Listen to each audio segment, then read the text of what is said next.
Good morning, everybody. It's me, Teri Hunter. It is Sunday, September 1st, 2024. I'm here with your weekly astrology and tarot. We're going to talk about the stars a little bit, and then we're going to jump into our readings this morning. These readings are based on whole sign Western astrology, so they're based on your rising sign. If you don't know your rising sign, you're going to want to go to any one of the free birth calculators on the internet. You just need your exact time and location in order to determine that information. I also am a big fan of the moon. Knowing where your moon is very important. Your moon rules your emotional body, your self-care in the form of nurturing, how you experience your home life, and your receiving energy, meaning your ability to receive bounty, to receive from others. So I think that's really important to pay attention to that reading as well. We are going to have quite a next couple months is going to be very interesting. This week, Mars is in its last degrees of Gemini. So we've been experiencing Mars, really sort of maybe even raging in ways of thinking and being. Good morning, small wildflowers. Mars had a conjunction with Jupiter earlier, about, a month ago or so. And we really experienced this expansion of wanting to fight for our beliefs, fight for our money, fight for our ability to move. Jupiter rules commerce. It rules business in many ways. And so does the sign of Gemini. So we've been experiencing frustration. Now Mars is going to move into the sign of your country of origin, your home, your hearth. It's in detriment. No, technically it's in fall in Cancer. This means that it's in a place it feels weak, doesn't feel very respected, doesn't feel like it has a strong voice. And if we think about the sign of Cancer, it's very nurturing, very caring, very loving, and doesn't like arguments or confrontation. Mars loves to argue and confront. I'm an Aries rising as well. So yes, I totally get it. Welcome to the room, Mrs. Arliola. Hi, Jenny G. Hi, Catherine. There's so much going to go on. I have like notes for days. Okay, so we may be here for a month. So I think, okay, I did a new moon. I'm sorry. There is, yes, a new moon in Virgo. I did that. Please look for that video because today I'm not going to really talk about that much. It happens tomorrow at 6:55 p.m. It's a Virgo new moon at 11 degrees. I think it's significant because the 11th degree is the master number of thought. Virgo rules mental thought, your daily stresses, the things that come at you through your work environment, through the things you're of service to. And I think this is really powerful because it gives us an opportunity to start to really exercise discernment and analyzation and really looking. Now we look at Mars. Mars is currently in a quincunx to Pluto. Pluto rules pretty dark stuff. Power and control, that's the broad terms. Manipulation, deceit, lies. We also have Neptune involved here. That's doubling down on deceit and lies. Neptune is squaring Mars right now. Mars today is at 28 degrees. The 28th and 29th degree to me of every sign is very important because it indicates a mastering of my awareness of my thoughts through the sign's energy. So when we were in Taurus, we're looking at how do I use my skills? How do I use my voice? How do I nurture my body through food? And then we see as Mars moved into Gemini, it was really about community, about neighborhoods, about roadways. How am I interacting with all these people who have all these varying, diverse ways of thinking and being? Jupiter, diversity in philosophy and ideologies. So truly, these are pivotal times. I mean, I can't even begin to describe to you what it'll be like when we all incarnate and read about this in our history books, or maybe we'll just be holographing it into the classrooms somehow. But these are truly, truly historic times. So Mars is making this quincunx to Pluto, as Pluto today re-enters Capricorn for the last time for 248 years. The United States has a 27-degree Pluto in its retrograde in its natal chart. So we're going to be really feeling this. And it opposes the sign of Cancer, where Mercury is for the United States, Mercury ruling children, the 8th house ruling power and control, manipulation, deceit. We're seeing so much about the borders, the lost children. This is very much reflected in that opposition in the United States chart. I bring that up because Mars is moving through Cancer. Cancer in the United States is going to bring a lot of fighting for the children, wanting to recover the children, being worried about. There's also, the United States also has Jupiter in Cancer, which is exalted. That's nice. But there is going to be, for the next 2 months during this pivotal stretch in the election process, the world is going to be staring at us. And we are going to have to really be aware, because people are going to fight. They are going to fight via the media. They're going to, you could call them trolls, you can call them whatever you want, but people will come looking for you.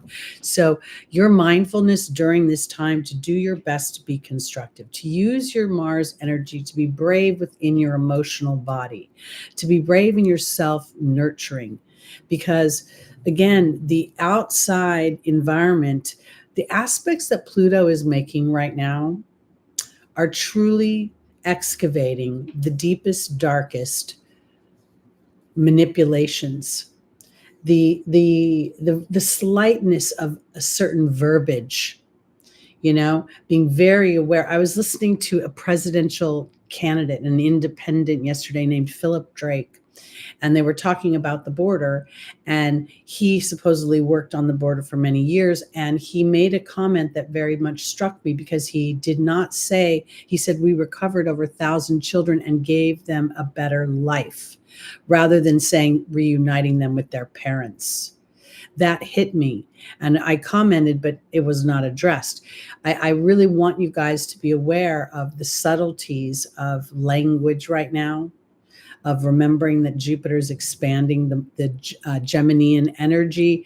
And as Mars moves through Cancer and it is squaring Neptune, and it is in a quincunx with Pluto back in Capricorn, this is, bringing up the underbelly of authority, government, the people who have power and influence over our expansion and our ease within our lives.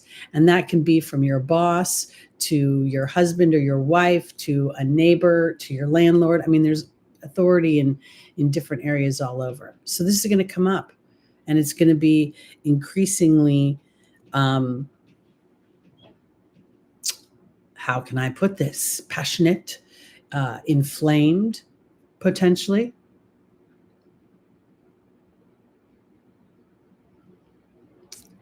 I would not be surprised if I think that there's always dignity in many ways, because when the planet is in fall, it has to respect itself. It has to look for its voice, even if it's in a foreign place. So Mars gets to be aware of itself. I always think that Mars's transit in Gemini, like a year and a half ago, was so powerful for 7 months, because Mars had to really think about how it interacted with others. And am I being harsh and brutal and nobody wants to talk to me because I'm Mr. or Miss Know-it-all, whatever? Or am I engaging and inspiring? We have this duality with all the planets. So the awareness that you refer to, Jenny G, is using Mars. That awareness gives Mars that dignity to be emotionally aware that if I want to be heard, then maybe it's time for me to use this rather than this. Mars will enter Leo on election day. This is very powerful. I think Leo rules the zodiac. So we have from today, September 1st, all the way through to the actual United States election day, where Mars will be feeling a need to protect home and hearth, where Mars will be wanting to, batten down the hatches or prepare for the storm. And I think that the best way that we can do that really is to remember Venus's energy. During a good portion of this time, Venus will be in her rulership in Libra. And Libra rules diplomacy. It rules fairness. It rules balance. It rules peace. So as we stand in that awareness and we use our Mars energy bravely, okay, I may not like what you're saying, but I believe that we all have a right to our own opinion. So in this moment, I'm going to endure listening to the opinion I don't believe in. Is that your natal? Venus in Cancer is wonderful in natally.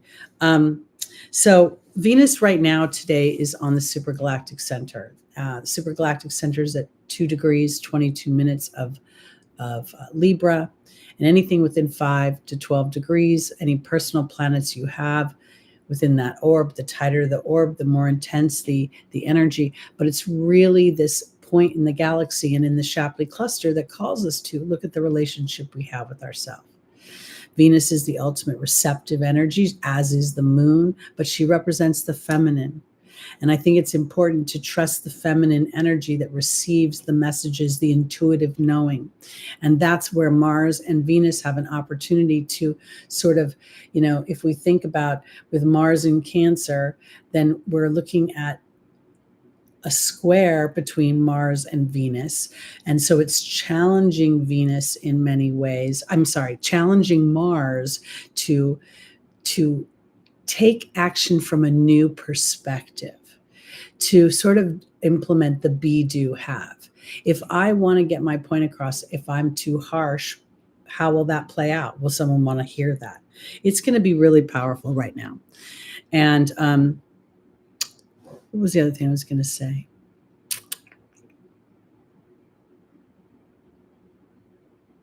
Oh, Uranus retrogrades today as well. Okay, so Uranus rules rebellion. It rules, new government, new ideas, innovation, moving forward. So Uranus is going to go through Taurus, revisiting our personal history, and once again challenging us to look to the future. And if what we're building today is really going to be what we want to live tomorrow. And as we're aware of that, these planets give us opportunities. Uranus is going to be in Taurus until January 30th, 2025. Now, I don't want to be an alarmist, but to do my job, I have to kind of tell you the same dynamics, very close. Uranus is going to make some challenging aspects, and there could be more hostilities. There could be people who unexpectedly sort of just lose their minds, and they react instead of taking action. Oh, wow. That's pretty gnarly. Got a face tattoo. What a declaration of independence that is. So here we have Pluto going back into Capricorn, deconstructing all those last degrees of Capricorn repression, limitation, restriction, trickle down authority, out of balance, old structures that tether us to smallness, and not in a good way, not in a small wildflowers way, but in a way that diminishes us. And that's never easy, because Pluto is going to dig down into those last bits of that toxic waste. And all of that is happening during the election period. Pluto will move back into Aquarius on November 19th. So just about 6 or 7, the election day. So it's 2 weeks after the election, we're going to feel this Aquarian energy again. So really, there is just this heightened sense of awareness about how we are living our lives, how we want them to be lived. We're going to be more and more aware of the subtle undertones that are manipulative or psychologically repressive in some way. And as we start, because I really believe that Neptune square in Pisces to Mars is going to challenge us all to trust that inner knowing that says, oh my gosh, I've followed this path for so long, but this path is no longer authentic to me. And it's going to be in all sorts, wherever this is in your personal chart is where you will see change, or where you'll start to see some evolution, some going back to the structure of something and renovating it. And before one can renovate, they must, do the demo. And sometimes the demo reveals, rot, and that rot gets to be cleaned up. And Mars is all about that right now. So, if y'all have people in your lives, especially people within your Cancer energy, so this would be people in your environment, your home environment, there could be, and I don't just mean your family, I mean like, sort of, I think our neighborhoods often, our home environment, just, kumbaya. Everybody gets their moment in the sun. Don't engage. I had somebody chase me down trying to pick a fight with me on the internet because they made a snotty comment about something, and I used their snotty comment and was a little bit more clever than them and sort of zinged them back. And not only did she try to come back at me, she went looking for me days later to pick a fight with me, and I blocked her. I'm just like, I'm not going there. I'm not going to bother. And this is Mars. Mars will make you, whatever you believe right now, whatever is your passion, you could potentially be very defensive about it. So I really think that avoid those that spark that kind of nonsense. Okay. Does anybody have any questions they want to ask me about these retrogrades before I go into the readings? That's kind of new and different. Haven't done that before. But again, Uranus is dipping its toe back into Taurus, a sign that rules history and tradition. Pluto's moving back into Capricorn, a sign that rules humanity's history. We have Mars in the house of home and hearth and of our roots and our origin. So we've got a lot of energy that is teed up for a new world, a new beginning. Okay. Well, let's go on to our readings. Happy birthday to all my Virgos. If your birthday is this week, you're celebrating your solar return around a new moon. If it's the 2nd, it's a good day to set intentions for the year. Let's see what your tarot card is. Oh, this is lovely. We have the Strength card. This is the 8. It is a major arcana card, which always signifies a very strong energy. So for my Virgos, this is about fortitude. It's about gentility. It's about, in many ways, that infinity symbol does over the head, no less, represents what we think about, we draw in. And so as we are shifting in a way that is more authentic to the Leo energy, how do I be a leader in my life? How do I enjoy my life? How do I personally express myself? Are the things I'm doing today really setting the pavers or the stepping stones for where I want to be tomorrow?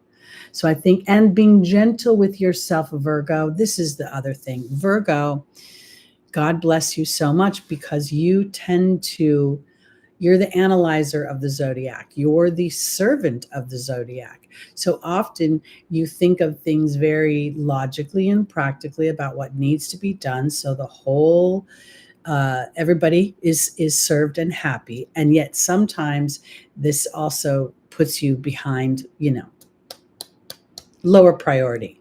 So as you start to realize that your own personal happiness, bounty. Look at all the foliage on her. This smock that she's wearing is very much white and pure, and understands that the gray, there's shadow and contrast in life. So now this is a time to claim oneself, Virgo. This is the year where you say, you know what? I think I'm a bigger priority.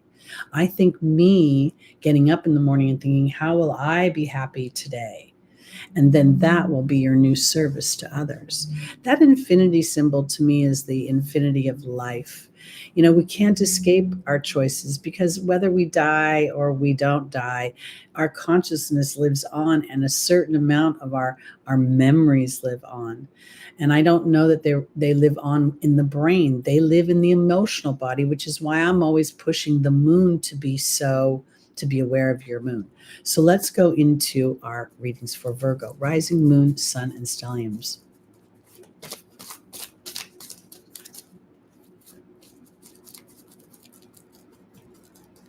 Yes, very much. It's a very nice kind of transition, because I do believe that, you know, when you think about how the zodiac works, you know, you're learning about yourself in the first house, you're learning your skills in the second house, you're learning about your mind and your speech in the third house and how you interact with others, your peer group. In the fourth house, you really experience the depth of your home and your roots. In the fifth house, you experience your own creativity.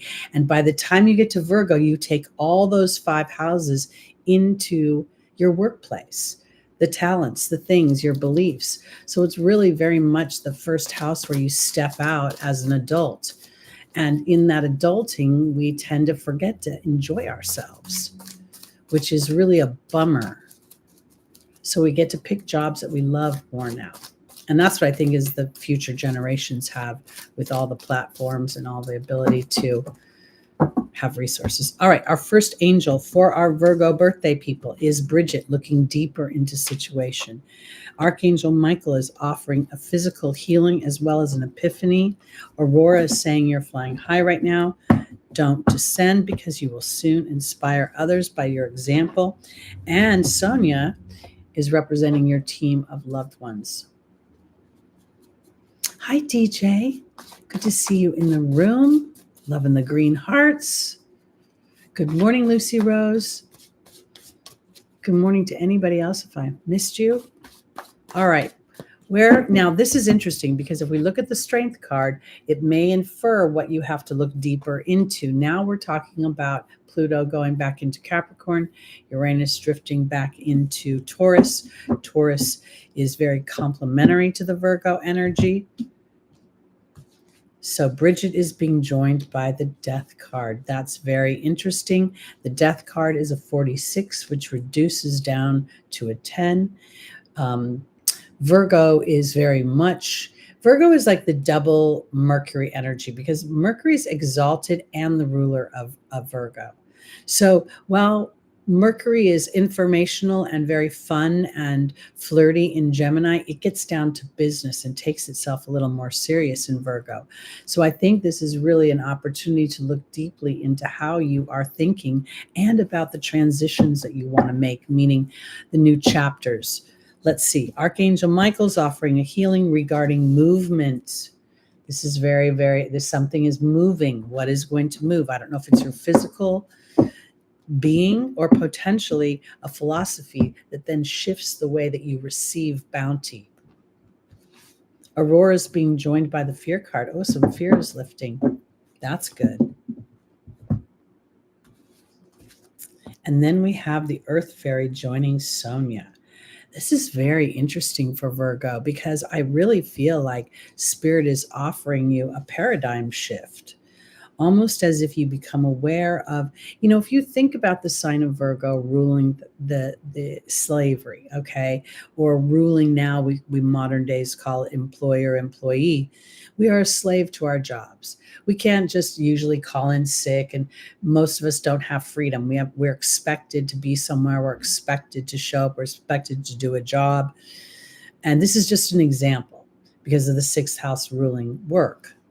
So here, I think it's very much about looking deeply into what are you doing that presents a certain amount of joy and leisure, more leisure in your life.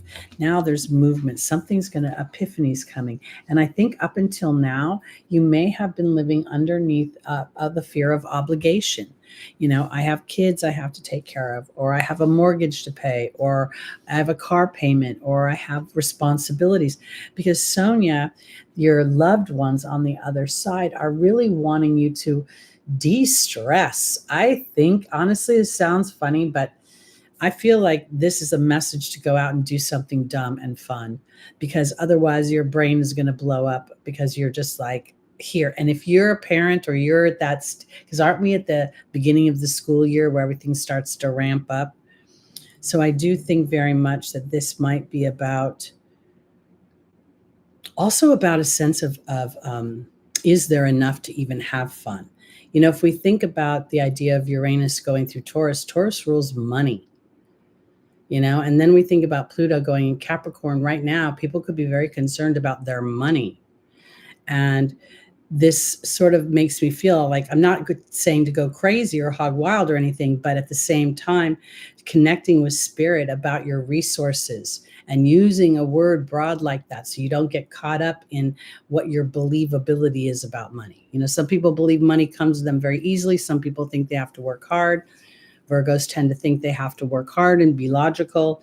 And I think that this is about, I also think that there's something about grounding. I want to tell you, I'm still sleeping on that grounding sheet.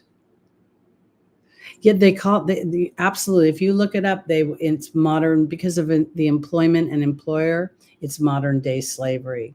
When you're looking at past lives and you're looking at the Virgo energy, especially like Pluto with anything, in Virgo, yeah, it does. There's all sorts of slavery throughout the ages. There was indentured slaves who gave up their lives for 20 years, and there's all throughout the world. The Egyptian slaves, there's just tons of them. So the past life as a slave is not out of the realm of possibilities for anybody. Okay, but in this point, I think it's more of a slave to the mind and to the service to others. And here I think there's a little something where you have an opportunity. Here's in this new moon tomorrow at 11 degrees. And maybe even you might say to yourself, well, I'm going to make a commitment to myself to do something once a month that's just for me. Maybe you go get your nails done. Maybe you go play b-ball with your friends. Whatever it is, something fun. That's all I'm saying. Virgos are the servants. And often the servants didn't get paid anything. They were lucky to live. I'm sorry if I laugh. Sometimes when I'm nervous, I laugh. Okay, on to our Libras, rising moon, sun, and stelliums. Wow. This is an interesting card. The Eight of Cups is a very spiritual card, in the sense that this gentleman, this character, whatever's going on in his emotional life is not terrible. It's actually, it's balanced, but it's not right. It's not quite on the money. And so he's chosen to walk away. He's literally going on a vision quest of illumination. Something, most of his garb is red. So somewhere in his base chakra, something is not resonating. We see the legs are in green tights. So that leads me to believe he's walking away to follow his heart. And we see the sun and the moon coming together here. So there's a new moon coming. And this is basically in your 12th house, Libra. So you have an opportunity to really plant the seeds for some sort of connection that has to do with your 12th house energy, any thoughts you might be enslaved to, or any old patterns of being, or even inadvertent criticism, feeling critical of yourself or others. I also want to just comment, it's kind of interesting. The first two signs are both eights. 8 is transformation. So let's see what Libra might be walking away from, or what might be considered at this time.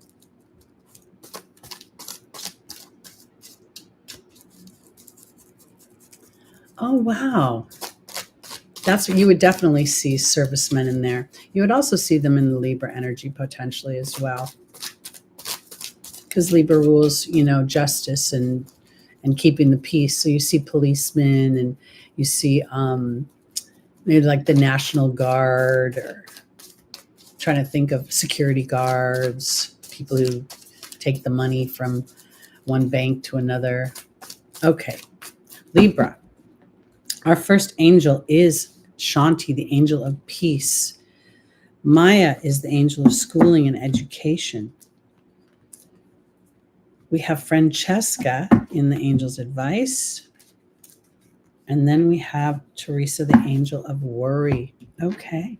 So not everything that we walk away from is physical. Here's something potentially emotional because we have the cups here. Now we talked about Mars moving into Cancer and how it could potentially kick up the dust. People wanting to, fight for home and hearth, protect, defend. And here's Shanti, the angel of peace. And she's being joined by the raven. Then we have Maya being joined by the love card. We have Francesca being joined by the Grail Knight. And we have the novice offering a new beginning. Shanti offers a road of peace and tranquility. And here's the raven. It's about synchronistic events and magic. I earlier in the broadcast, I said, this is really a time with Mars being in the sign of home and family. There could potentially be people who, rub up against you the wrong way within your own home, within your neighborhood, within your family dynamic. And I do think that what Spirit is saying, Libra, is that this is a time to walk away from that which you don't find balance. Don't engage. Don't worry about what others are thinking. We have the South Node transiting in Libra right now. It's getting to those early degrees, which means we're getting down to the 6th, 7th, 6th, 5th, 4th. We're going to go into the South Node coming closer and closer to that super galactic center. So this is a time where we can refer to the ego as edging God out. So when I'm egoless, I am not edging God out. I'm seeing a bigger wisdom of maybe it's finally time to promote your own peace and peace of mind. The raven is a 10, which reduces down to a 1. Maya is the angel of schooling and education, and the love card, which I think is so funny. This is an old deck, but only the love card is really worked over in the middle there. And I kind of feel like it's a metaphor, right? Because I do think this is about Libra. This is about self-love. It's about taking what it is that you feel is important to you, and maybe you don't allow yourself to be absorbed, because Francesca's talking about negativity and the Grail Knight is talking about seeking the sacred and bowing down to that. And I think that sacredness is something to do with your emotional body, with what you feel, how you emote, how you intuit, how you express that. Because Teresa is an angel that says, please don't worry about others. And the novice is about skill without practice. It's a new beginning. And I kind of want to offer it this way, because I think here with the Libra energy, this is not about like acquiescing to somebody else or agreeing with someone else because you want to keep the peace. This almost feels like it's keeping your individual opinion and yet walking away from an argument, or walking away from a difference, or somehow creating a sense of self-peace. Kind of like what I said when that troll tried to, engage me in an argument. My warrior energy, right? I'm a Libra sun, but I'm an Aries rising and a Taurus moon. And I'm really, really willing to stand up and fight for myself. In fact, I even yelled at the presidential candidate for being condescending. I didn't yell at him, but I was very assertive in my time because I'm like, don't talk to me like a child. Don't scold me and tell me what to do with my vote. Don't tell me you have the only truth. I go, you're talking about, other politicians. Look how you're showing up. So anyway, and I did it because I felt like it was important for me to stand up for myself. So, but I also did not go into the place where my blood pressure was raised. So I guess kind of that's where I'm going a little bit. All right, let's go into our Scorpios. Justice. This is a fabulous energy. This is a very Libran energy. We see the scales. We see the sword. We see this, primarily red robe, but it's flanked. The cape is green. The curtain is purple, so this is very much about justice, divine justice. And it's also about how, the scales of justice don't, if you look at this carefully, you see that this guy's hand that's holding the scales of justice, it almost looks as if he's just placing his hand. He's not actually holding the scale. So that makes me feel as if it's he's the keeper of justice versus the dispenser of justice. So let's look and see where we're going with this. Scorpio, rising, moon, sun, and stelliums.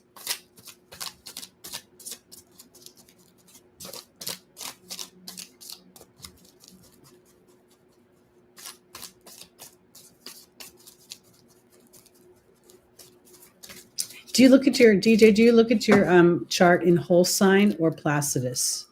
Because I found that when I look at my personal chart in Placidus, it makes a little bit more sense about how my personality rolls and what I've experienced. Okay, cool. All right, so let's see, Scorpio. What does justice? What are we talking about today? Chantal is the angel of romance. Aurora says you're flying high right now. Don't descend. Oh, Archangel Uriel is talking about frustration and anger. And then we have Grace and Antoinette talking about compassion and seeing things from both sides of the fence. Scorpio doesn't do that very easily sometimes, because Scorpio can see underneath the surface, and sometimes it just wants to cut right down. Scorpio is co-ruled by Mars, so it takes this little knife and wants to cut right through the story. And sometimes it gets impatient. And sometimes Scorpio could learn to coax out the truth versus demanding it potentially. Chantal, the angel of romance, is being joined by the Lady of the Lake, which rules the truth. Okay, something's going on for our Scorpios. We have Aurora being joined by the Wealth card. We have Archangel Uriel being joined by the Focus card. And we have Grace and Antoinette being joined by the Cow. I kind of want to offer this because it's not easy to be co-ruled, and to be co-ruled by two such powerful planets as Mars and Pluto. Both are having, taking their part on the stage this week and continue to. So Pluto retrogrades into Capricorn. This is going to break up whatever Scorpio has been. How has Scorpio been? What structures, what fears, what dynamics, or where have you been ambitious in a way? Or I want to offer it this way, because this could have to do with an actual relationship. And when I say ambitious towards a relationship, you could have an agenda. I want to get married. I want to be a husband. I want to be a wife. I want to have children. Or this could have something to do with something that you love and something that you want to birth out of yourself. Building a business, building a something in the material world that allows you to be seen for the boss human that you are. And I think what I'm looking here is that Chantal is really representing the courage to follow what it is that you love. And in many ways, it is eminent and just that this is a chapter, and anything that your co-rulers are doing right now in the way of Mars's transit through Cancer and Pluto's re-entry into Capricorn, which is really very pivotal, will deconstruct anything so that you can start to bring in that expansion. Scorpio rules billionaires, not millionaires. And so when Scorpio connects with that power in a way that is expansive versus sort of small and looking at I don't want to make it, how can I phrase this? Sometimes Scorpio can get razor focused on something that is like a nuance of something or one part of something and miss a bigger picture because it gets so focused on wanting to be acknowledged that it it won't move on until it gets acknowledged for that one little thing. So here I'm going, because this wealth is from you not descending into old patterns, and to be able to recognize when your frustration is getting the most of you, or when, and this is the other challenge. Scorpio, because Pluto rules the deepest psychology that knows how to manipulate people to do what they want, and Mars is, the warrior, it can be very impatient when it already, like slow talkers could drive Scorpio crazy. People who can't get to the point could drive Scorpio crazy. And right now, your best bet is that that you're able to see things from another person's point of view, slow your roll, try not to be in a hurry. The cow is offering abundance, and we see the wealth card is offering abundance. So I do think that this is an opportunity to stand in a more comfortable and seasoned chapter of your Scorpio-ness. Understanding, yes, pause, don't react, or know that you're now, even though you have a sword, doesn't mean you have to use it. It's sometimes what they say, pick your battles. And sometimes some of this feels almost like somebody who you love could irritate you this week. Somebody who, doesn't make decisions quickly, or somebody who hems and haws about something, and you're just like, get on with it. Come on, drop on one side of the fence. And if you could just, or don't pick up the phone, recognize the conversation, surrender to the moment, or what may be 5 moments. It could only take 1 moment in your mouth. Just somehow you will benefit. There's wealth. And I think this wealth is more, feels more, don't pick up the phone. I'm totally about that. Don't pick up the phone to people that annoy you.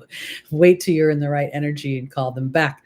Because this feels a lot like Scorpio suddenly has an awareness. And even though the awareness is still kind of a push-pull between the old and the new, it still feels like the newer version of you succeeds. And so then you can celebrate your win. The win is not giving into an old dynamic. I do think we very much, you could see if you have political signs on your lawn, or you have people who have diverse political views, you could very much see a lot going on in back and forth. I just have to put that out there with Mars going into Cancer, and the, what we're walking through as a country, the United States going through this very, pivotal election. Just people are going to be very, so forewarned is forearmed. And even I have to wrestle myself down sometimes. And good morning, Stephen. And have to keep my trap shut. I got a little revved up this week because my neighbor upstairs got to get a luxury vinyl tile. And when I had my flooring changed, I asked for it and they wouldn't give it to me. So I had to remember, pick my battles, don't go into war. I had to watch my snarky mouth. That's what I'm saying, Scorpio. Aries, we'll get to you later. Okay, here we go. On to our Sagittarius is rising, moon, sun, and stelliums. We have the Knight of Cups. This is a knight who is traveling with his emotions on his sleeve. He's very much thinking about love. He's thinking about, there's a very creative energy here with the knight. The knights represent the youth of men, sort of this, I think the knights, they say the teenagers, but the teenage years don't last long enough. This is sort of a young, vital, passionate, creative energy. So let's see where we're going with our Sagittarius. Thank you, DJ. Yes, you did. Stephen, your timing is excellent. I always notice these red fish, they stand out in his I guess we could call it his armor. I mean, it's a robe of some kind. I think this is very much thoughts about creativity, sort of about Piscean things. And when I think about the idea of a red fish, I think about the creativity is the base chakra. It is what will bring that sense of security, or somehow your expression through your emotional body.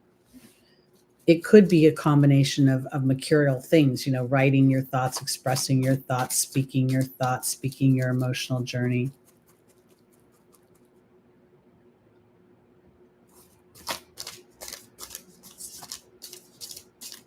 Oh, isn't that a pisser? Is that not a pisser? I would love both of those things. I love a fireplace. I'm starting to think I'm just going to have to buy a house. And I know right now, blah, blah. But yeah, all right. I think some of us are going to step into some bounty that we don't expect right now because of what we're hearing and but I don't know, vibrationally, I have this sense of actually something good is coming. It seems counterintuitive when you look at the news. But anyway, okay. Knight of Cups, Sagittarius, where are we going? Here come our angels. First angel is the patience. The second is Isaiah, the new beginnings, the gestation period. We have Caressa, the end of life cycle, new happiness begins. And then we have Shanti, the angel of peace. Anything that you want to birth. I don't know exactly what a timeline switch means, but I kind of feel like we've been activated. Like all of a sudden, not anything outside of us, but our own souls are like, okay, now is that time that you've been waiting for. You've been walking through this earthly experience, trudging along like all the rest of the humans. And now your inner knowing is being lit up and activated. And as you follow it, magic is going to happen, but it's really not magic. It's alignment. Okay. So Sagittarius, the patience is about information. It's about observing something. It's about the synthesis of something. We have that being joined by the risk card. Isaiah is about gestation. And then we have the Lady of the Lake digging down to your deepest truth. Caress is being joined by the cow. So there's some money could potentially be coming your way. And then we have the letting go of fear and peace. I want to offer it this way. I always, now that I know about the super galactic center and the galactic center and the Shapley cluster in general, I get kind of excited about the planets transiting through the Sagittarian energy. Because at 14 degrees of Sagittarius, we have the great attractor, which literally means that which you focus on will come into your experience. And be mindful of how you focus, because, I want to is out into the future. I am is great if you really believe it, but if you don't believe it, it's a little wobbly, right? So inviting in experiences is always a nice idea because it's like a party, okay? And you don't know when your guests are going to show up. You just know they're going to show up.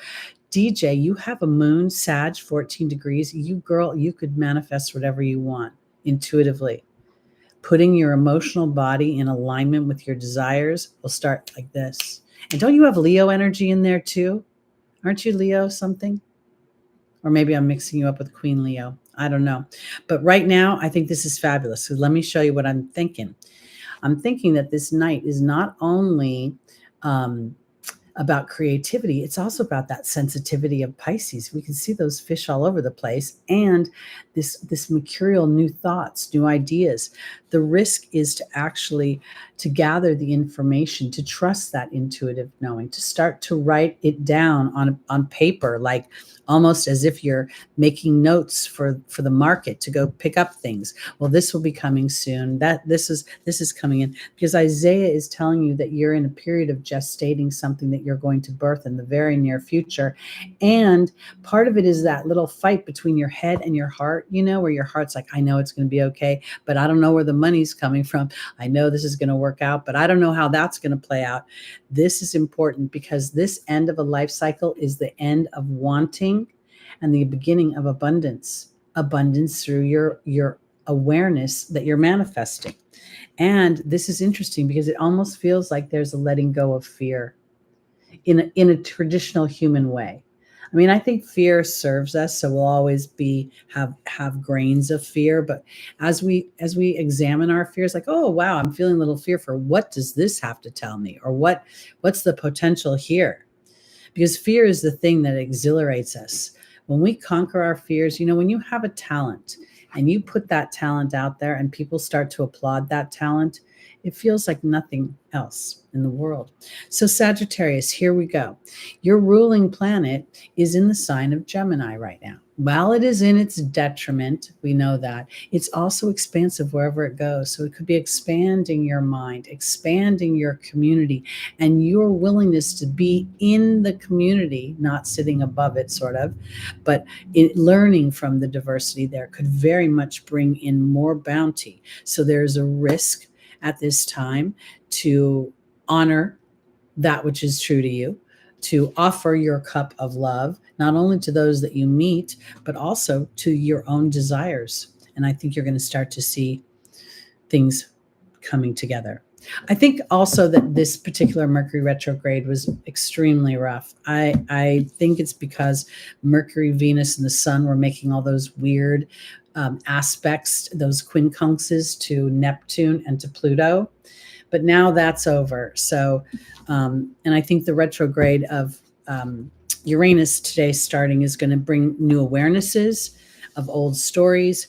And then Pluto's last jaunt in Capricorn is going to deconstruct some of those fears. All right, speaking of Capricorn, on to our Capricorns.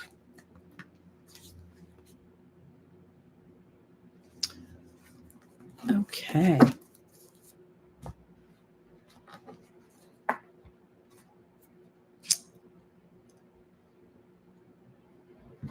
Awesome. So this is how I think manifestation is so how you can pump up the volume.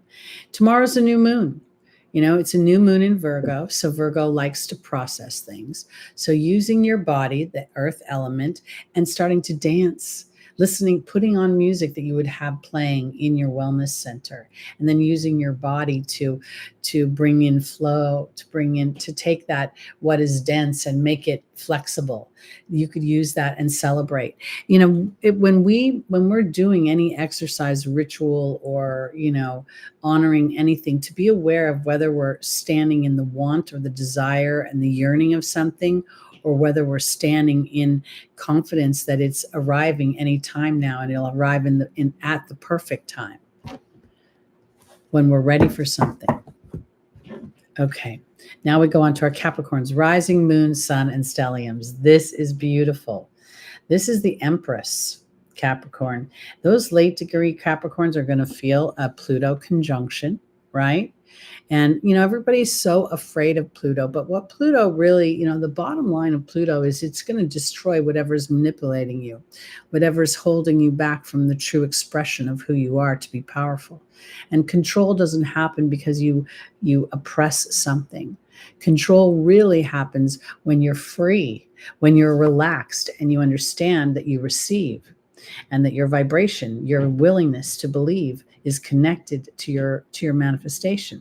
So here, the Empress understands that her power comes from the stars. That's why her crown is full of stars. Her scepter is up there, being ruled by the stars.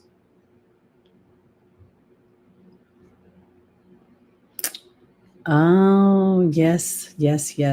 So if there's any conversation between Pluto and your nodes, gives you a real opportunity to what's the subbing? I don't understand. Are we subscribing to somebody's channel, or is that what it is? Did you subscribe to her channel? Do I know your channel? I don't know. Anyway, I got distracted. Let me back up. We're going to say this is a receptive energy for our Capricorns. This is about money. This is about your self-worth. This is about your ability to create comfort and ease and flow in your life. Let's see where we're going. Because your ruling planet is still retrograde in the sign of Pisces, which can sometimes, where we're deconstructing any illusions. This Cap is ready to receive money, Queen Leo.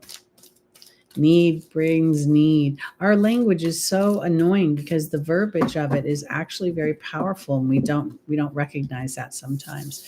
These subtle vibrations underneath certain words. Our first angel for our Capricorns is Archangel Michael, giving you the courage to make life changes. We have we have Daniel, the angel of marriage and history and relationships. We have Yvonne, the angel of vulnerability. And then we have Shanti, the angel of peace.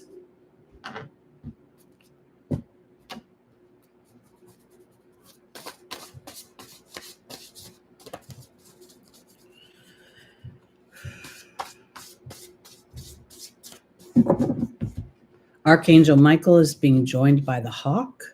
Daniel is being joined by the movement card. Yvonne's being joined by the trust card. And Shanti's being joined by the eagle.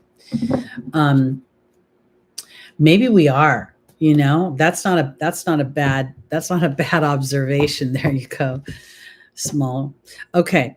So Archangel Michael for my Capricorns. Capricorn, you're an earth sign. You're ambitious. You have drive. You're a leader, and you rule government. You rule authority, old traditional authorities that maybe don't make sense, old rules, things that have the very cardinal earth. But we also see an opportunity to rise above the mundane and to use the 11 to be discerning and to look for the signs and the omens that which you want to receive is currently in the works.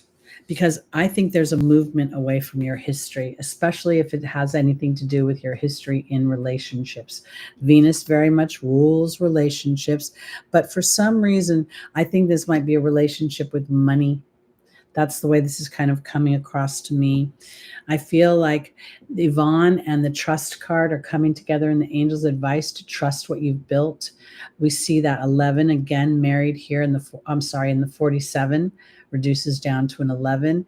Trust is also a sense of confidence that you have done your best work, that you've done your best energetically, emotionally, physically, spiritually. And if for some reason you dig down and you think you haven't, then being able to put that effort in will give you a sense of peace, because this ends with the eagle, which represents integrity, the connection to the angelic realm. And then we have Shanti ushering in a new road of peace ahead. So I think that you might go back, you might start to see the signs and the omens that things are moving forward, and your need to continue to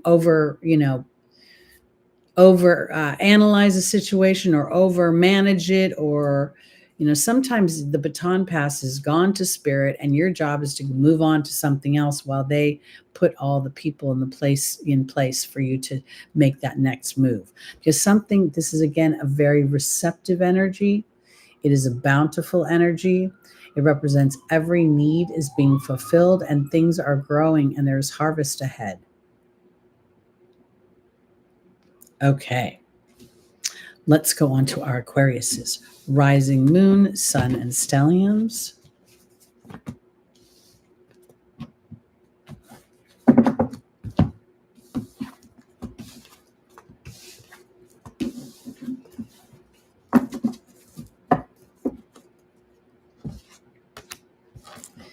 Even need and want both have a draggy foot.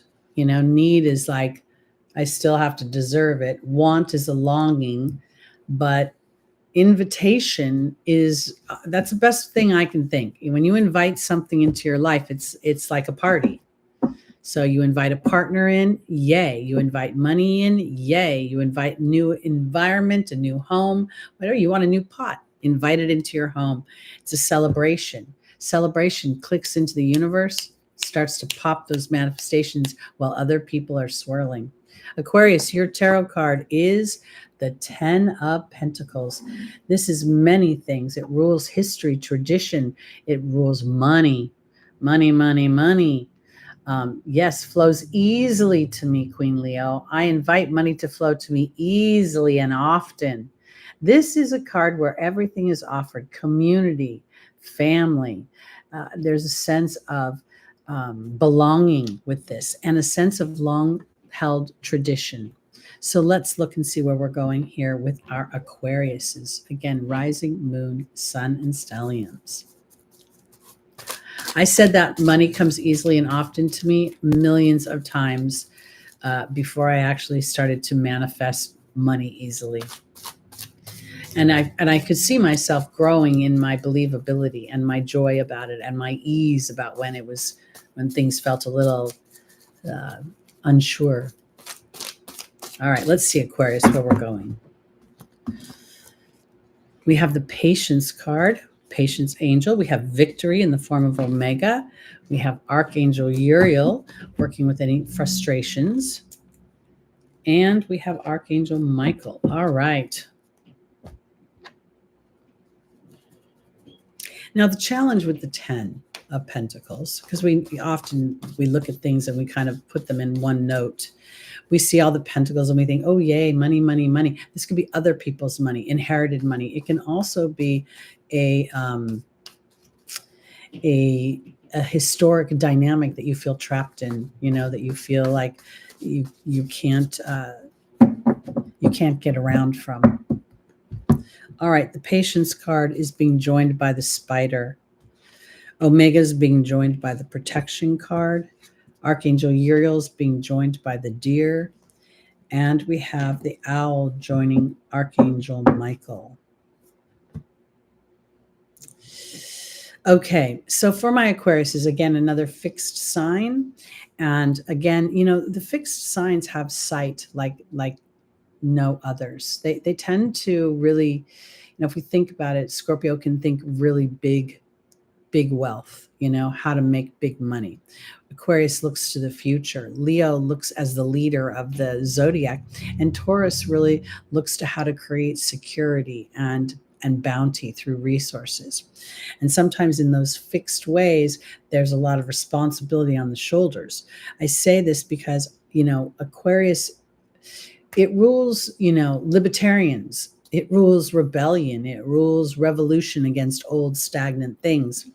Here is the Patience Angel saying it's a time to gather information about your networks, about the people that you spend time with, about what you are creating in the way of your reach outside. And are you in some ways either tethered to or feel a sense of responsibility to that which is old? Because we see Omega offering victory and keeping up the good work and we see the Protection card, but that Protection card feels almost as if it is an awareness of that which is old, that which is traditional.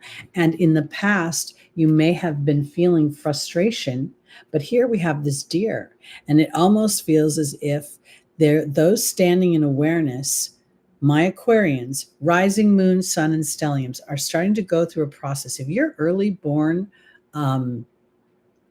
Aquarius or early degree moon or rising, you've already been feeling Pluto's challenges. Pluto's, beginning to disrupt the old, whatever might be stale. So here in the angel's advice, I think there's an awareness of gentleness and diplomacy is not about giving somebody else a platform and you backing off of something. It's how you're expressing yourself. And here, this is, I feel very much, even if you're right, giving the opportunity for the owl. The owl is two sides of a story, wisdom and deception. So here, we seeing Archangel Michael is asking our Aquarians to have the courage to allow both sides of a situation potentially to reveal themselves, and then in many ways to diplomatically and with sort of a peaceful warrior's energy, if you need to disengage from anything that is old and stale, I guess it doesn't have to be villainized in order for that to happen. To be gentle about it, to see both sides, yet stand your ground for what it is that you want. And there'll be bounty. Hi, Les. It's great to see you. Welcome, welcome. Happy Sunday. All right. So that's for my Aquariuses. And I also want to say this because that Pluto making quincunxes to so many planets could very much have you rethinking things in a way and wanting to set down more traditions that are more authentic to your version of the future. And it could bring in bounty, but it's going to take some time. Okay, on to our Pisces, rising moon, sun, and stelliums.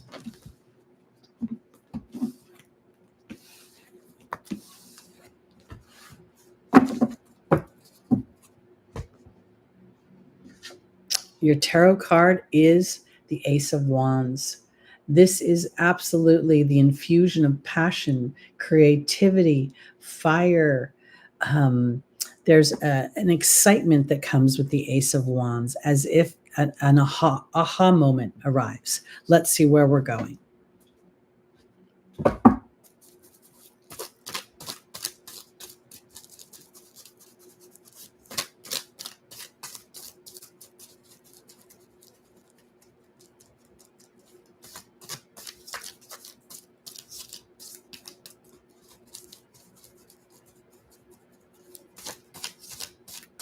Mercury and Venus conjunct is a lovely energy. All right, Pisces. Our first angel is Aurora. You're flying high right now. And we have Opal telling you that you are protected, your children and yourself. Desiree is saying conditions aren't favorable. And then Azure is saying, all right, so something's beginning, but we're not taking off. We're just starting it.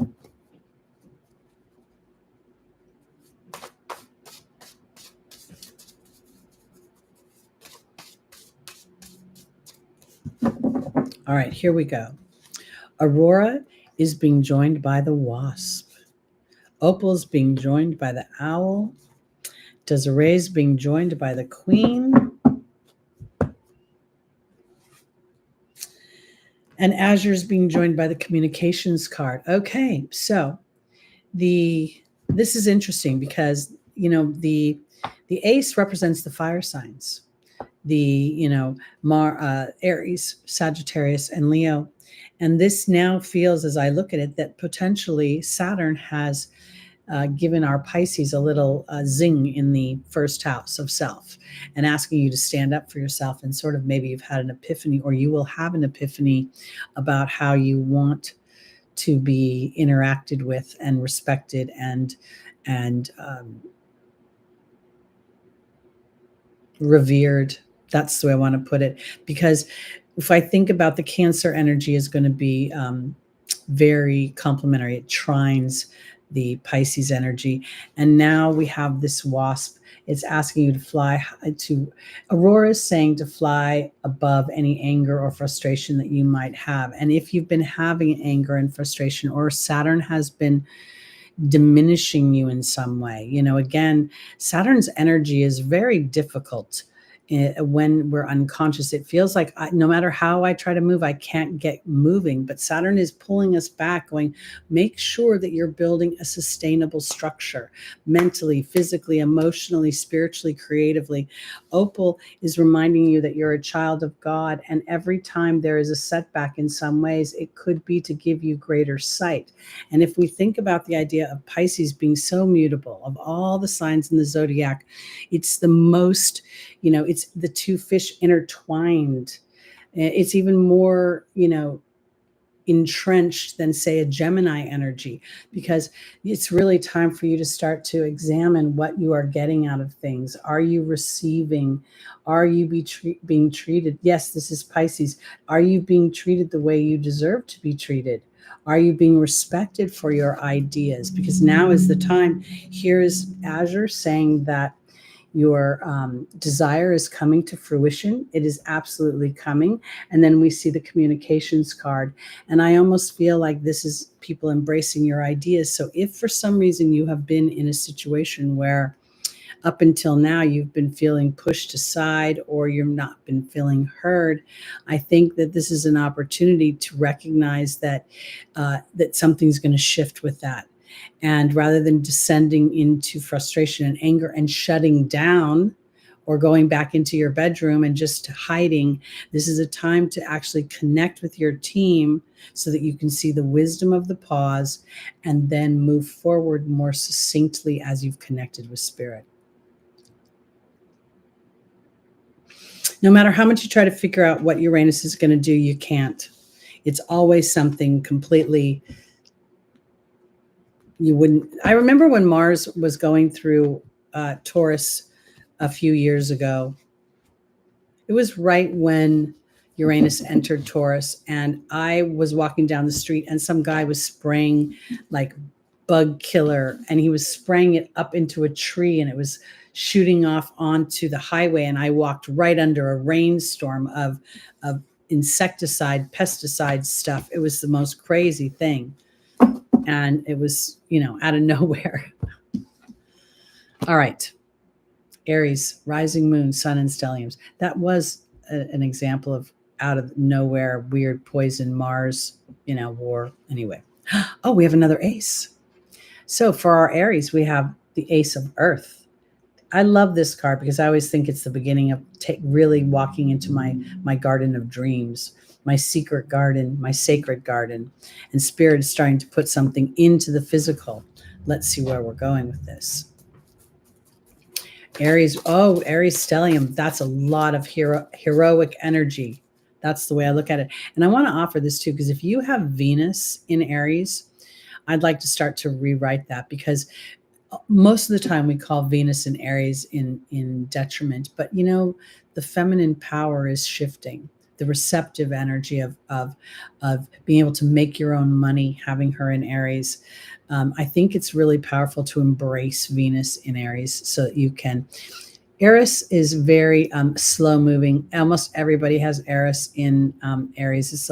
It's hundreds of years in that sign. So we have the brother and the sister together, but it's really when you have an awareness, you can really take advantage of it. I'd be curious what degree your Aries rising is. Let's see where we're going here. Oops. Well, that card flew out. Let me grab it. And it's the angel of following your heart. What's the degree of post it up? What's the degree of your rising? I'd be curious to see how much of it is Taurus is in your first house. We also have Celeste. Okay, move to a new home or place of employment. We have Seraphina, happy change to families. And then we have Archangel Gabriel. Let's see.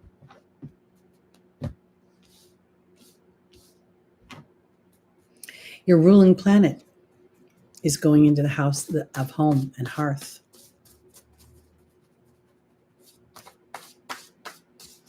Naturally squares you, of course, but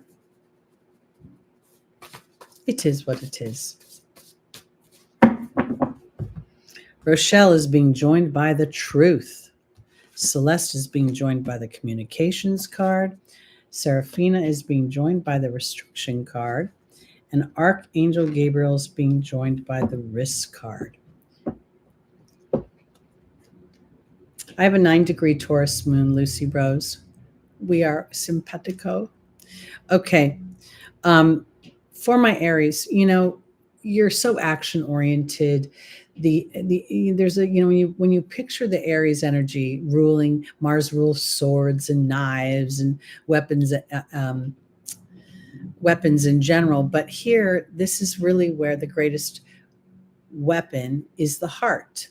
And I don't mean it in a bad way. I mean it as Excalibur, the sword of truth. Okay, because here we have the truth card and we have Rochelle saying to honor and follow the guidance of your heart. And I think that's an awareness of your energy, of knowing that you are heroic and you do have a warrior's spirit, but how will I use that? Because I think now that as you start to connect the idea that I'm a peaceful warrior, I am the one who is willing to fight for what I believe in and bring that belief, my secret garden, into the material world. I also think this is an opportunity for Aries to make more money, being somehow willing to be brave about how you are expressing yourself. I fully believe moving forward, more and more people are going to have platforms on or have accounts on various platforms that will offer them money through their audience, their subscribers. We're hearing things like there's a new Rumble, and we know about Patreon. So these things are going to they're going to be much more prevalent. And here, I think, Aries, when I look at the opportunity, the obstacle, I think there's a shift in your communication. I believe that Mars has been teaching you through your willingness to be aware that your words are things, and you've been more mindful with those things. So while things have felt a little bit restrictive, now this is what's going to happen when Mars goes into Cancer. There's going to be this awareness of what you want within your home, what you want within your relationships. Home, if we think about Dorothy and the Wizard of Oz, home is represented this place within her heart. She always had the power to bring herself home. This is what this feels like to me. Archangel Gabriel is all about communication and the risk of communicating, awareness of your communications. We have this risk card is, I kind of want to go back to the idea, if I'm listening to my heart and I'm following my heart, then my heart is saying to me, if I get too harsh, would I actually respond to how I'm showing up? And in that shift, I start to bring into the material world more opportunities for me to feel anchored into my truth. This isn't just money. It's material resources that, as I follow my truth and I'm aware of my communication, I could even potentially feel a shift in how I'm feeling embraced. Maybe the restriction lifts, because this is about insecurity and this is about my self-talk. And here is this idea of being brave. A risk is being brave. That's what Mars does. That's what Aries does. It risks being the pioneer. It risks going into the burning building. You've got Mars conjunction right now then. This week, even today, Jennifer, you're going to have a Mars return. So you could feel so I would avoid people that piss you off for the next couple of days for sure. I'm really good at that these days. When I know there's I won't even pick up the phone for my landlord. They have to leave me a message, because I just always think it's a landmine field of hostility. And welcome to the room, by the way, Jennifer. Thank you for joining us. Thank you, Small Wildflowers. My manners. 26-degree Aries rising. Well, I'm a 26-degree Aries rising posted up. Wow, so most of your first house is Taurus, like me. When you go to Placidus, which really changes the environment, it makes most of that Aries energy invisible. It's like the warrior that nobody appreciates. It's the hero that no one even appreciates. Posted up in Teri, we's simpatico. We's twins. We might have been warriors in a past life together. All right, we're going on to our Tauruses, rising moon, sun, and stelliums. Ooh, ooh. All right, we have the Hanged Man. This is a very Piscean energy. This man is not trapped on this apparatus in any way. It almost seems as if he's put him there. Sometimes they say when you hang upside down, it helps your brain think. So here there's an illumination. There's also a feeling of, when I look at the illumination, I almost feel as if there's a fog lifted, or there's an awareness that comes up, or there is a aha moment. So last night when I was on this stream on TikTok, it's called the 1 Minute Opinion, and I'm just addicted to it. I listen to it every day. It's this guy out of Oregon, and he just holds space for people to speak their opinion, and it's politically driven. And they were talking about the missing children on the borders. And he gave us this link to a government document that's been published. And in that, when he was saying it, I didn't have my glasses on, so I was listening to him as he was telling everybody. And within it, it said #/ blah, blah, blah, blah. assets. And it flipped me out. It flipped me out because I'm like, why are these children being referred to as assets? What does that mean? So there's an example of this week. Somehow Taurus, there's a stall, and then Uranus could potentially be bringing an illumination out of nowhere, or a piece of information that clicks in a way that goes.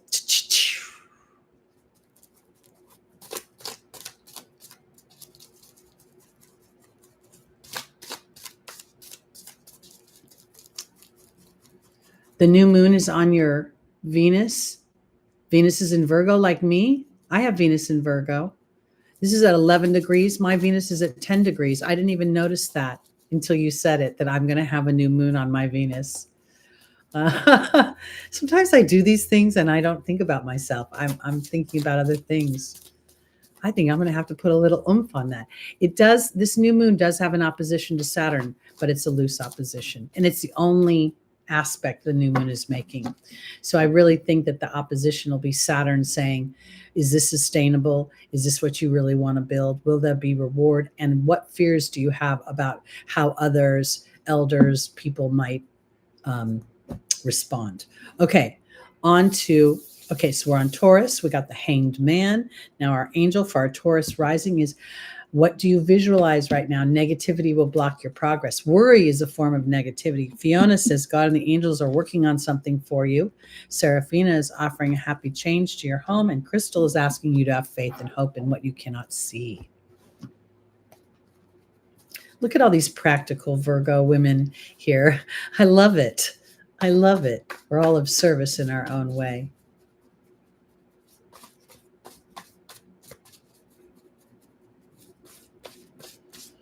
All right. Francesca is being joined by the forgiveness card. Fiona is being joined by the novice. Serafina is being joined by the communications card. And Crystal is being joined by the horse. I want to offer this. Wow, look at all of us. We're all like a group of Venus and Virgo all around the same degree. That's very exciting. Okay, Taurus, an epiphany is coming. This is also a very creative energy. So this epiphany, this idea could come from about something that you want to birth. But whatever it's going to do, there's a reconciliation here. So somehow you're going to be like, oh, perfect. Because Francesca says, what do you visualize? Negativity will block your progress. And the forgiveness card makes me feel as if there's an epiphany about, I've been working too hard. I've been thinking about this too hard. I needed to slow down. I needed to turn things upside down in order to have the answer that I need. And now we have this new beginning that is the connection and your connection to spirit. One of the things that I always do every morning and every night is I always connect with my team, and I ask for the inspiration of what to move forward. And there's certain things, I didn't even get to tell you guys this yet, but I found someone to actually help me recreate, and I'm opening a new Instagram account, and it's going to be launched, I think, in November. And we're working on creating content right now, but I haven't had anybody who could help me do that. And I've been wanting it. But I'm in a Taurus. I need to have history with someone. I need to know them. I need to have a sense of trust and comfort. So Spirit brought me someone, and they came to me and offered their help to me, because what I'm trying to say is that God's working on something for you, opening up a connection or an avenue for you. And now your job is to stay aligned to what it is that you want to experience. And if indeed you're wanting to birth your own jewelry company, your own, catering truck, or anything Venusian, okay? Because Taurus is ruled by Venus. Venus is currently in Libra, so that's super good energy. But it's also about allowing that creative mind to open up instead of being too rigid in the application of your skills. Because here is having faith and hope in something you can't see. And I kind of feel like this is moving into a new direction as a result of some idea or some sort of epiphany of some kind. And if we think about it, Taurus rising, makes Cancer your third house. It also makes Gemini your second house, and Jupiter's in Gemini expanding potentially your money, and Mars would require you to be brave in expressing yourself within your community. That again, this communications card, getting the word out. But there's a pause before an illumination. So be patient with yourself and don't expect too much. Meaning, we can work every day, and sometimes we just exhaust ourselves, right? Okay, on to our Geminis, rising, moon, sun, and stelliums. When we're working too hard, it's hard to get an epiphany when we're so in our human body, move, go, get it done. Sometimes we'll be sitting at a light and we'll notice the 111s on the license plate, or we'll start to notice, but really we have to have a conversation with spirit. We have to invite in that conversation and allow our awareness to continue the conversation. All right, Gemini, your card is a little challenging. 4 of Pentacles is a guy who has money, but it's awkward. He's holding on to it. It's a little bit where this guy's considered frugal. Frugal could be a word I would use, because he's really trying to hold on to things in a way. His feet have red shoes on. His arms are, with red sleeves, the robe. Everything feels as if he's worried about his security. And yet there's this purple robe that is wrapped around him. So I think that this is about trusting a bigger picture of resources. Let's see where we're going. Because this guy has money, but he doesn't want to part with it. A fool and his money. We have Oceana, trusting your gut. We have Archangel Michael, courage. We have Xana, offering protection. And then we have Fiona. Now that you ask God and the angels for help, be open to receiving. This Jupiter, while even though it's in detriment, I really think that this is an opportunity for Jupiter to experience its most diversity, because it has to crawl down into the valley and live an everyday life. And here, I think that there's an opportunity to start to look at Gemini, whether you are focused in on saving for that rainy day or enjoying that luxurious vacation. Now, that's a metaphor, but it's also a vibration of abundance.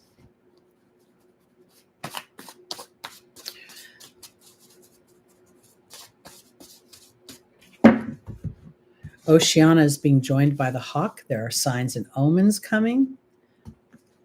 We see the Archangel Michael is being joined by the fire fairy. Xana is being joined by the Grail Knight. And Fiona is being joined by the focus card. Okay. I want to offer this for my Geminis because, you are mercurial ruled. Your job is to gather information and to share it. And right now I feel a little bit like information might be frightening. We just walk into the market or go to the gas station and it's like, oh God, So I'm offering this. Spirit is starting to give you signs and omens, but they're coming from your emotional body. They're not tangible.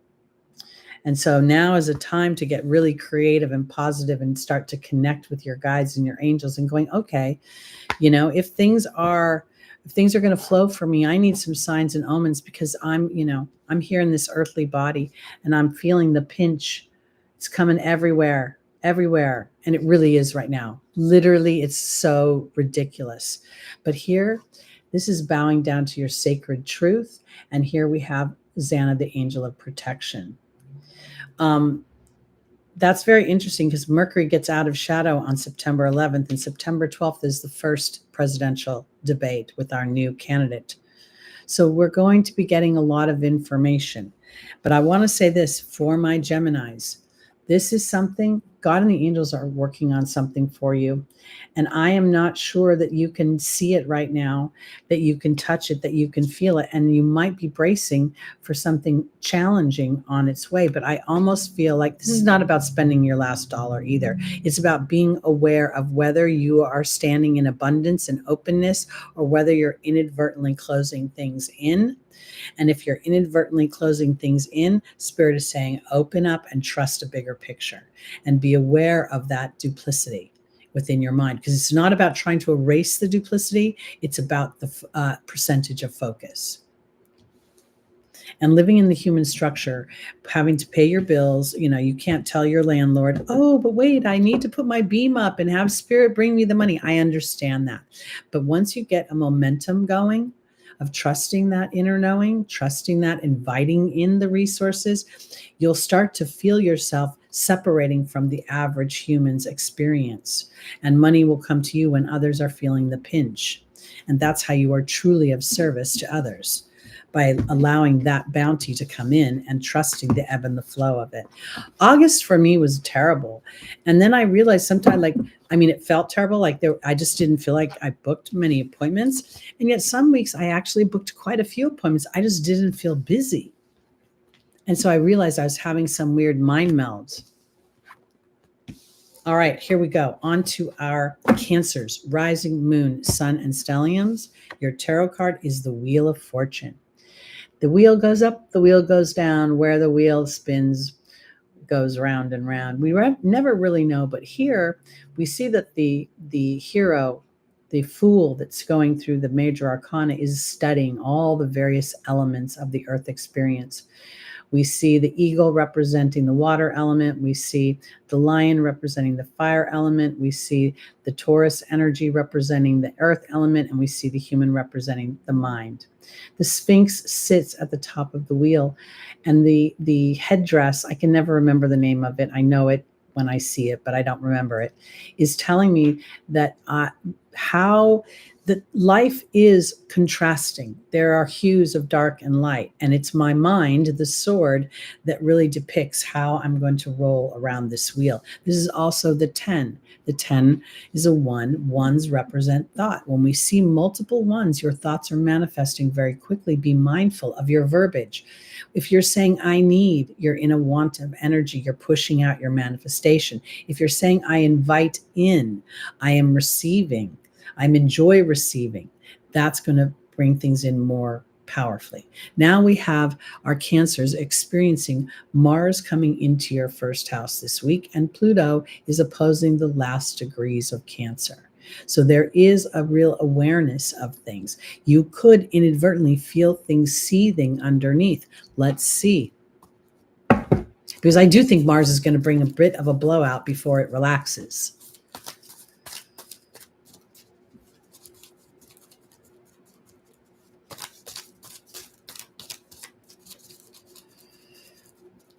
It's funny. When I used to have a job, if I was off work too much, I would get bored. And if I worked too much, I would get angry and frustrated. All right, here we go. Cancer, rising, moon, sun, and stelliums.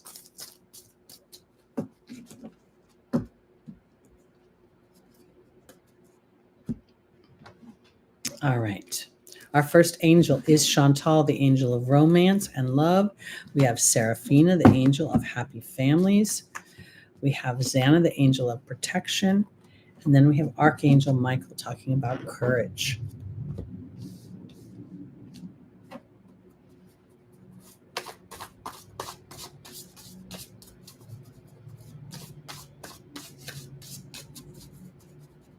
Oh, we will absolutely see some things that have been hidden. No doubt. And I think they're going to come out with a bang, a very Uranian bang. Okay, Cancer, we have Chantal being joined by the goblin. We have Seraphina being joined by the fire fairy. We have Xana being joined by the queen. And we have Archangel Michael being joined by the stag. We know wherever Pluto goes, there is upheaval, there is irrevocable change. Many people are experiencing those things as the planets are moving around. And here for my Cancers, we have the Goblin, which is the wounded ego in relation to romantic dynamics. And I kind of wonder sometimes when I look at, in my youth, it was hard for me to see that sometimes when I didn't get what I wanted in a relationship, I was actually being saved from an outcome that I couldn't foretell. I see the Wheel of Fortune offering my Cancers an opportunity to look about what they think, that they're still learning all the elements and how to use those elements. We see Seraphina offering a happy change to the family, and then we see the Fire Fairy, which is about optimism. We see Xana, the angel of angel of protection, and we see the Queen, which is about women and fertility. If for some reason you are a Cancer and a Cancer moon and you have been trying to have children and for some reason it has not manifested, I want you to start to think about the transits that have been going on. I want you to think about the soul that would choose those transits as the life path. Because I know a lot of people who are going to incarnate when Jupiter moves into Cancer, and they're going to get pregnant months beforehand while Jupiter is still in Gemini. And Uranus will have moved forward. We will have Pluto in Aquarius. These children, quote unquote, souls are looking to experience something much different than we've experienced in the past, where they're looking to experience their true expression. So what I'm trying to say is if for some reason you have not manifested either your partner or started a family yet, there's the potential that there's a bigger picture going on. Okay, because now Archangel Michael is asking you to have the courage to stand a little bit in leadership and not be too stubborn with how you're feeling when it comes to potentially your ego being bruised. The ego, I always think of it as edging God out, and there's a divine timing to everything. So something is going to manifest for my Cancers. If you are not of childbearing years, you could manifest something that is very close to your heart that makes you and brings you a sense of community or a sense of family. There's also the potential that there is something that you are birthing, almost feels like a divine timing.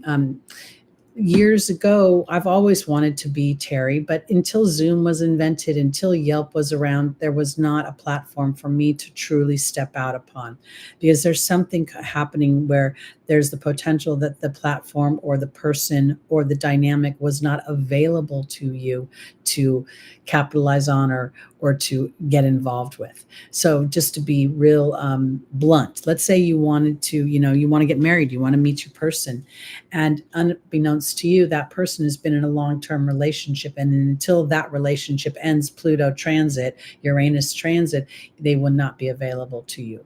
Or they've been through their transit and now they're past that moment of working through it, and they're ready to truly receive. Because for something, I think what's being Spirit is protecting Cancer from taking a dumbed down version of what they want, and rather there's going to be an opportunity to experience an elevated version that you can't see right now, and yet in hindsight you'll be incredibly grateful for, and potentially stand in leadership for others to hold out for what they really want, not settle for a dumbed down version. Okay, onward and upward. We are going to our Leos, rising moon, sun, and stelliums.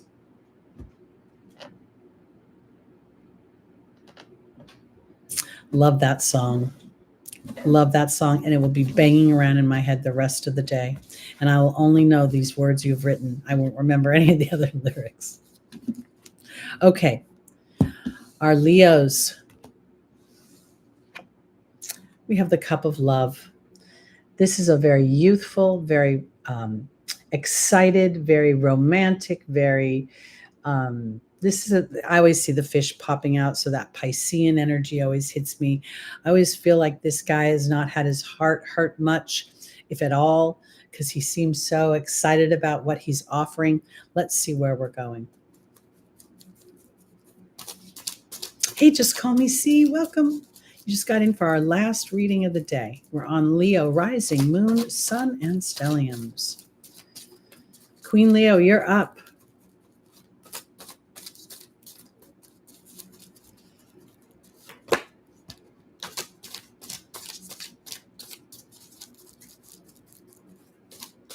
Nice. All right, here we go for our Leos. Romance, fun.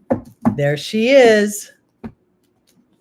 All right, so we have Grace and Antoinette. We have Archangel Michael. We have Rochelle. And we have Akasha.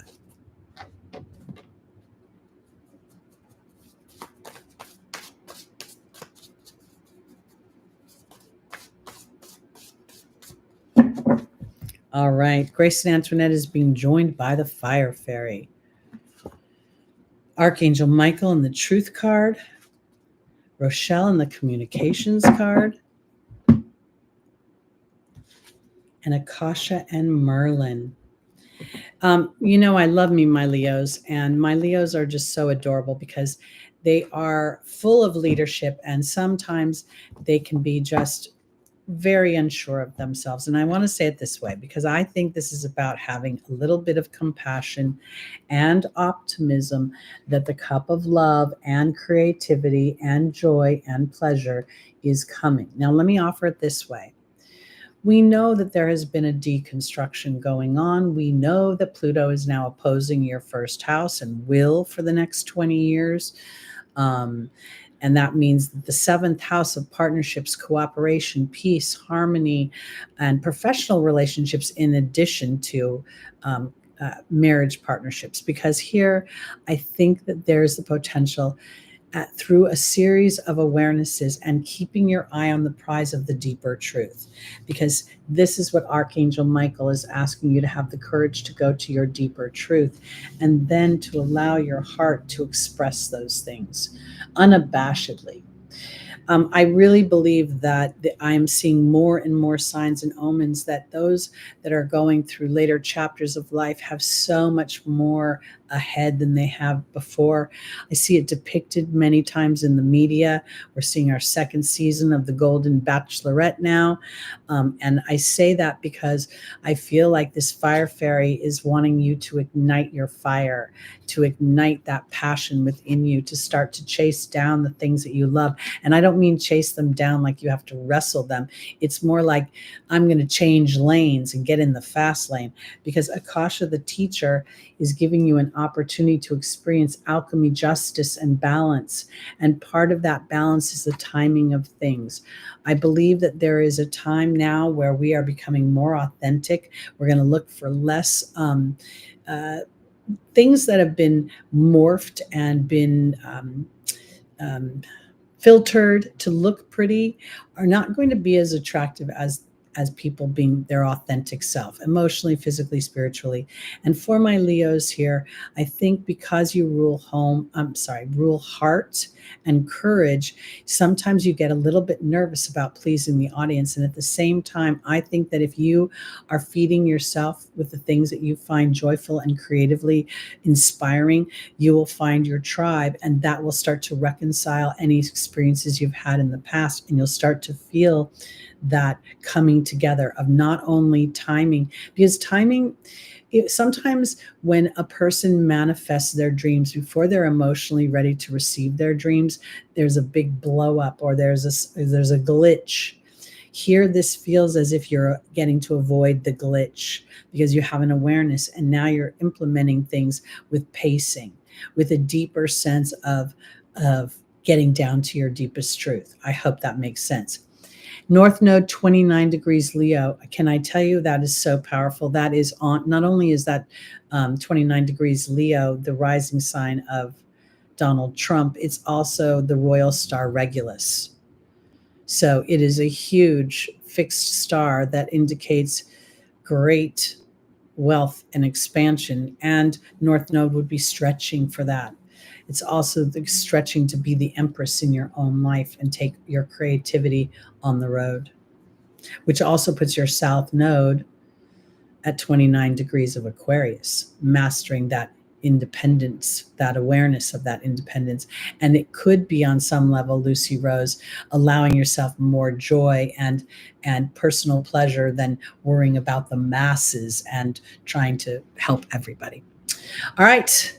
That's it for this Sunday. Happy Labor Day, everybody in the United States. Didn't even realize it was Labor Day weekend until about a day ago. So enjoy your day off if you have it. Thank you so much. Again, I hope that Small, you had a nice birthday last week. Well, you'll be looking forward to something in a couple of weeks. I've got to get myself squared away. But we'll be back in next week. Lots of stuff is going on. Things are going to ramp up. Things are going to get very passionate. And for some, they may feel heated. And some may feel as if they're steaming. But, remember, don't pick up the phone for people who irritate you. It's just my warning for the week, or maybe for the month. So, all right. Love you all. Thank you, everybody who joined today, who's new in the room. I appreciate your time. I appreciate your support. So if you haven't already, please subscribe. Please hit that like button. I read all of your comments, and I always send all of you great love and affection. Don't always get a chance to reply, but know that I try to hit that little heart. And we'll be back, me and all my personalities and my and Small Waffers, next week on the 7th. So we'll see you then. Have a good week. Take advantage of the new moon. Be mindful of the retrogrades and Mars. All right, everybody. Peace out. See you next week.